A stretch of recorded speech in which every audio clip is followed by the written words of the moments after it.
Hi there, this is Caroline, herbalist, naturopath and nutrition consultant, talking to you about what grows in the meadows, what grows in the hedgerows, what grows in your back garden and the fields and the woods at different times of year, all year round. I feel very privileged as a herbalist to be able to impart this knowledge that I learnt onto you about what all of this can do for you and your family to keep you healthy and well. And that's what I've been doing with this YouTube channel, is I've been collating this information and talking about herbs and different parts of healthcare basically, and imparting that knowledge onto you from my years of experience. If you do appreciate what I do, please do subscribe, do click the bell for notifications of the new videos that I produce. Please do like, share them with your friends, and do leave your comments. All of the above is greatly, greatly, greatly appreciated. Thank you very much for your time and your space in your life. So, we are talking to you today about a classic. Now, this herb does not grow in my garden, does not grow actually wild anywhere really in the UK. Some parts of Europe it does. It is indigenous, it does nowadays because we've cultivated it. It is indigenous to Asia. Okay, and it has a long history in Asia and the Middle East, okay? Specifically ancient China, like I said, the Middle East and India. It grows on every single street corner in India. It's absolutely normal, and the same in the Middle East. However, it has been made illegal in Europe and some other parts of the world, so it has been dug up, and you'll find it's not so prevalent as where it used to be. So who are we talking about today? This beauty. Now, a few crunchy leaves here, but here I hope that you do recognize this one. She smells absolutely amazing. This is Cannabis sativa, otherwise known as marijuana. Okay, now she's absolutely beautiful. This is a male plant. Usually you would see the nice thick buds here, but this is the male plant. But either way, it still contains high levels of cannabinoids, maybe not as much THC as the female bud would, and depending on the type of, the genus of it. So this is, like I said, is the Cannabis sativa. You've got indicas, you've got various different varieties, okay? And we're finding out a lot more about it nowadays because people are using it in CBD oil. And CBD oil generally has less THC in it. THC is the hallucinogenic effect, which can be linked to psychosis. If ever you've had an ex-boyfriend that you've taken to the mental institution for too much of this, then you'll know that it can cause psychosis, the THC specifically, but also it contains cannabinoids, okay? Now, cannabinoids do not have that hallucinogenic effect. They have an incredibly amazing effect on modulating your immune system. There is also a whole aspect of your immune system, all right, called the endocannabinoid system, which is not tapped into, okay? Like when we produce breast milk, it contains cannabinoids. So our children do literally, you can see their little dopey eyes when they've got full belly of warm milk. And, I've breastfed 3 children. I can see that little dopey face that they have. And you think, oh, it's just the warm milk touching their, touching their belly. And that's why they're feeling so lovely. But actually it's because of this. Okay, now what this does is it enhances dopamine, that's why they call it dope. It really does make one feel good. I mean, if anyone's had a misspent youth, you'll know that it just chills you out.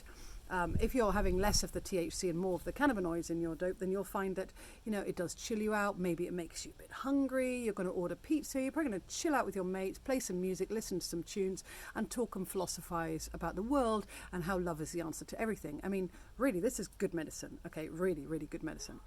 It smells absolutely amazing. So I do apologize if this video today is taking me back to my misspent youth, but is also, or well-spent youth, depending how you look at it, and is also rather slow-paced rather than the normal ones, because this is literally the herb working, okay? I remember in Cyprus many moons ago, me and my husband, we were cutting, when I was pregnant with my first child, cutting down a field of hemp, which was definitely, had a lot of cannabinoids and some THC in there, and oh my God, really, it was such a blissful day. So this is the effects of this, okay?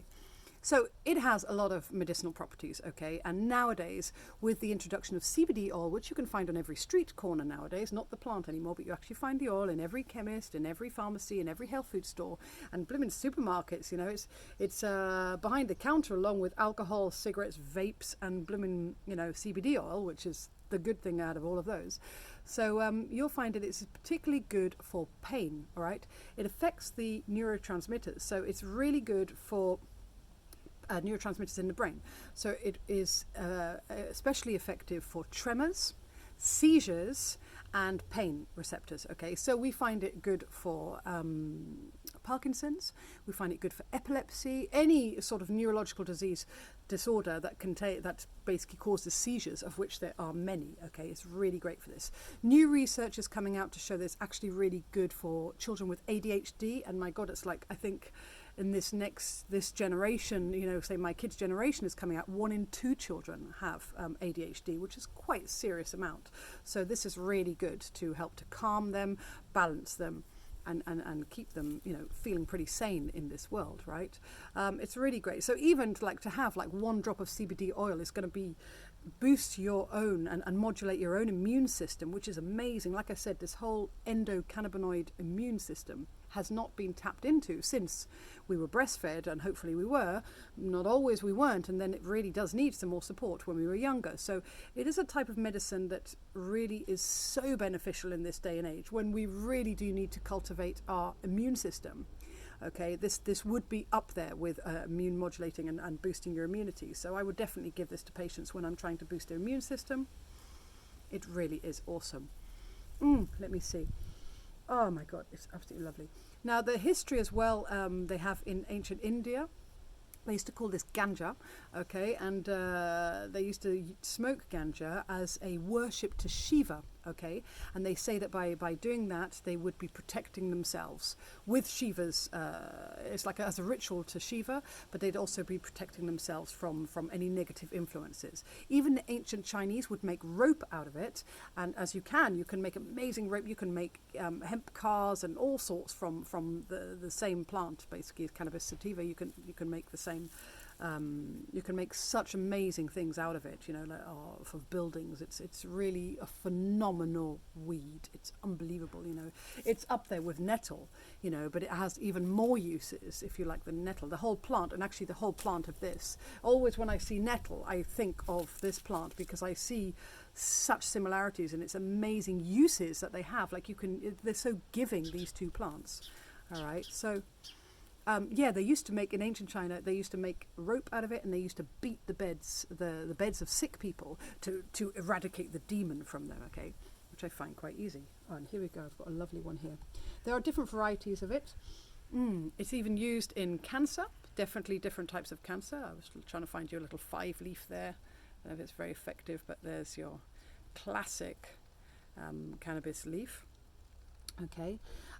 They would also burn resin. One old story that I've heard of was the origin of the word assassin in Arabic, which is hashashin, which actually what they used to use is they would use the hashish, which is the resin that they would make from this plant, and they would use that. They'd either ingest it or smoke it, whatever they would, and then they would be able to sit quietly to prepare to wait to assassinate the person that they're assassinating. So I think that's like, it kind of makes one calm and collective. So it really works on the neurological system to calm things down.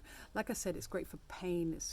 It just has so many amazing benefits, and something that probably we ought to really be incorporating into our diet now, CBD oil or the chai, you know, this type of thing, because it is so beneficial for our immune system, and that's what we need during this time. So thank you, little Mary Jane, cannabis sativa, you beautiful plant, and thank you for bearing with me because it's been a longer video than normal because the herb is having its effect. So if you need further assistance, be it that you have long-term neurological issues or whatever, please do contact me directly. My name is Caroline Evans. I'm a herbalist, naturopath and nutrition consultant, and all-round lover of nature, here to teach you about what grows on your doorstep and how you can heal yourself. All the best.